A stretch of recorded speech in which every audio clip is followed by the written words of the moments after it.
ராஜேஸ்வரி. எல்லாரும் நல்லா இருக்கீங்களா? இன்னைக்கு ஒரு சூப்பரான வீடியோ தாங்க. நாங்க துபாயில இருந்து கிளம்பிட்டோம். எங்க கிளம்பிட்டோம் அப்படின்னா ரிலேஷனுடைய மேரேஜ்க்கு போயிட்டு இருக்கோம். ஸோ மேரேஜ் வந்து சூப்பராக இருக்கும். ரொம்ப நாள் கழிச்சு வந்து நாங்கள் ஒரு மேரேஜ் ஃபங்க்ஷனுக்கு போகிறோம். ஸோ நாங்களும் ஹாப்பியாக இருக்க போகிறோம். எங்கள் மேரேஜ், எங்கள் ஸ்டைல் மேரேஜ் வந்து எப்படி இருக்குது அப்படிங்கிறத வந்து நான் இனிமேல் வீடியோஸில் நான் ஷேர் பண்ணிக்கிறேன். அங்கே போய் எங்கள் ஊர் எப்படி இருக்குது, அதுக்கப்புறம் எங்கள் மேரேஜ் எப்படி இருக்குது அப்படிங்கிறது வந்து நான் உங்களுக்கு காமிக்கிறேன். அதுக்காக நாங்கள் ட்ரெஸ் எல்லாம் பேக் பண்ணிட்டோம். 10 மினிட்ஸில் வந்து நாங்கள் துபாயில் இருந்து கிளம்பிடுவோம். துபாயில இருந்து ஷார்ஜா போயிட்டு ஷார்ஜால இருந்து தான் கோயம்புத்தூருக்கு ஃப்ளைட் இருக்குங்க.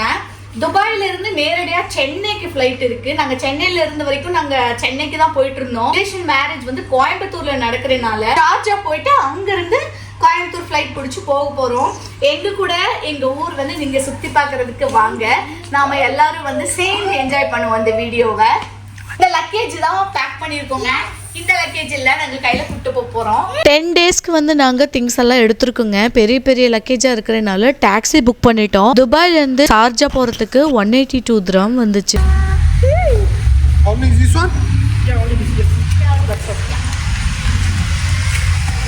துபாயில இருந்து ஷார்ஜா ஏர்போர்ட் வரைக்கும் போறதுக்கு டாக்ஸி காஸ்ட் வந்து 182 திராம் வந்தது. ஆனா ஷார்ஜால இருந்து துபாய்க்கு ரிட்டர்ன் வரதுக்கு 135 திராம் தான் வந்தது. ஏன்னா ஷார்ஜாவுடைய லிவிங் காஸ்ட் வந்து கொஞ்சம் கம்மிங்க.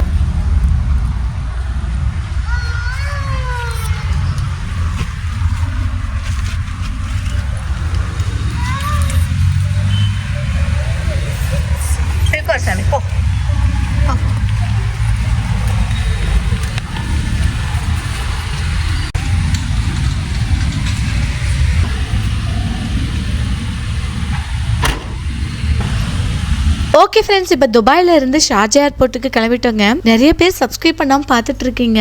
மறக்காம சப்ஸ்கிரைப் பண்ணி ஒரு லைக் கொடுத்துருங்க.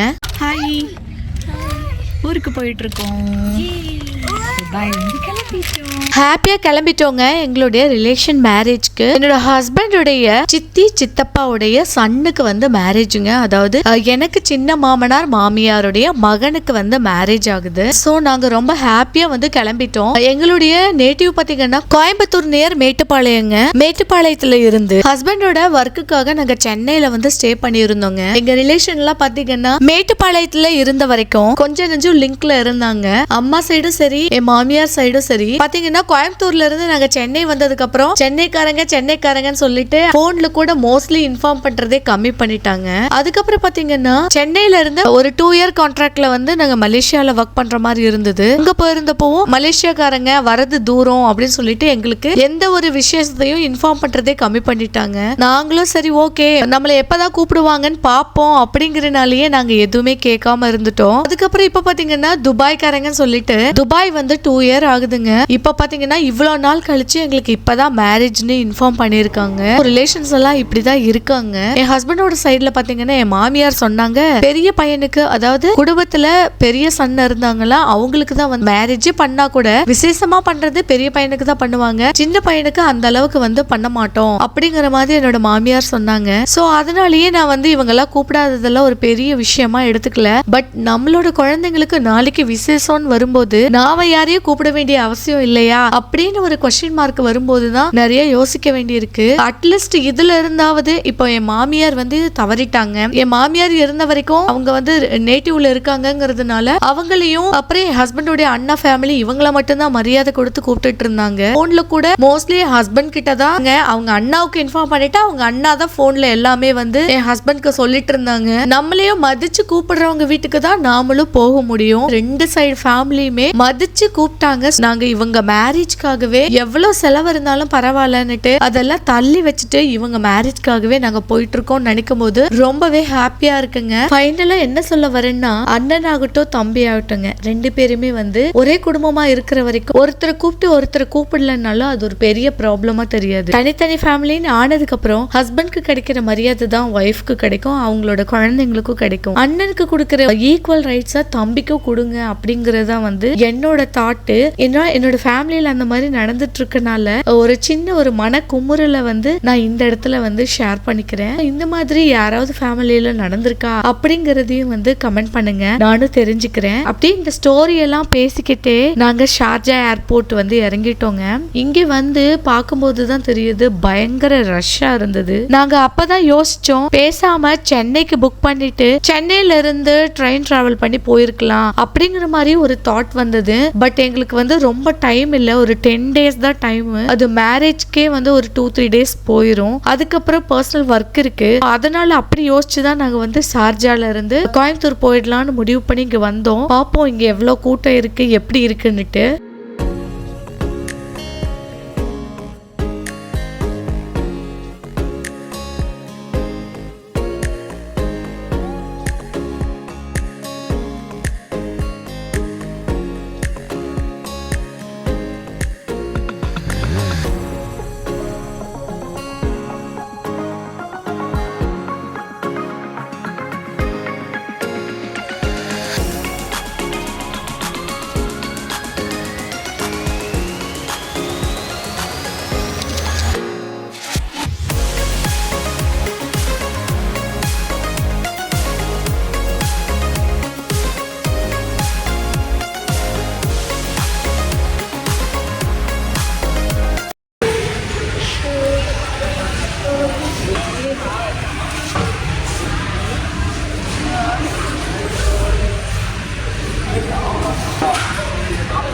ஒரு வழியா செக்இன் லக்கேஜ்ல எல்லா பேக்ஸும் வந்து ட்ராப் பண்ணிட்டோங்க.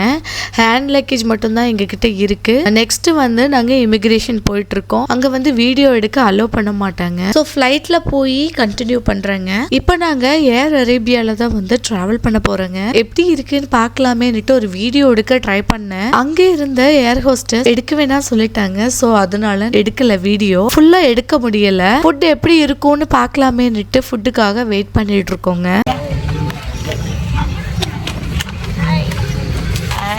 Say hi. Hi.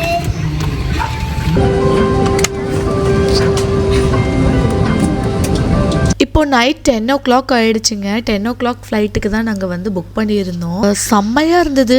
நேரடியாக பார்க்கும்போது ரொம்ப அழகா இருந்தது. பட் வீடியோவில் வந்து ரொம்ப கிளாரிட்டி கிடைக்கல. நேரடியாக சூப்பராக இருந்ததுங்க. நாங்கள் ரொம்ப நல்லா என்ஜாய் பண்ணோம். சார்ஜா ஃபுல்லா வண்ணமயமான ஒளி விளக்கால அப்படியே டெக்கரேட் பண்ணி வச்சிருந்த மாதிரி இருந்தது. எல்லாம் குட்டி குட்டி குட்டியா தெரிஞ்சது. ரொம்ப சூப்பராக இருந்ததுங்க. இங்க பாத்தீங்கன்னா ஒரு பேம்ப்ளேட்டே இருந்ததுங்க. இங்க ஃபுட்டு நமக்கு எக்ஸ்ட்ரா ஏதாவது வேணும்னா ஆர்டர் பண்ணிக்கலாம். ஒரு ஃபுட்டும் ஒரு காஸ்ட்ல இருந்தது. ஆல்ரெடி வந்து நாங்கள் 2 பிரியாணி அண்ட் கிரீமி பாஸ்தா வந்து நாங்கள் புக் பண்ணியிருக்கோம். இதெல்லாம் பார்த்துட்டு அப்படியே வச்சுட்டோம். வர்ற ஃபுட்டு வந்து எப்படி இருக்குன்னு பார்ப்போன்னுட்டு வெயிட் பண்ணிட்டு இருக்கோம். மார்னிங் வந்து ஒரு 4 o'clock வந்து ரீச் ஆகும்.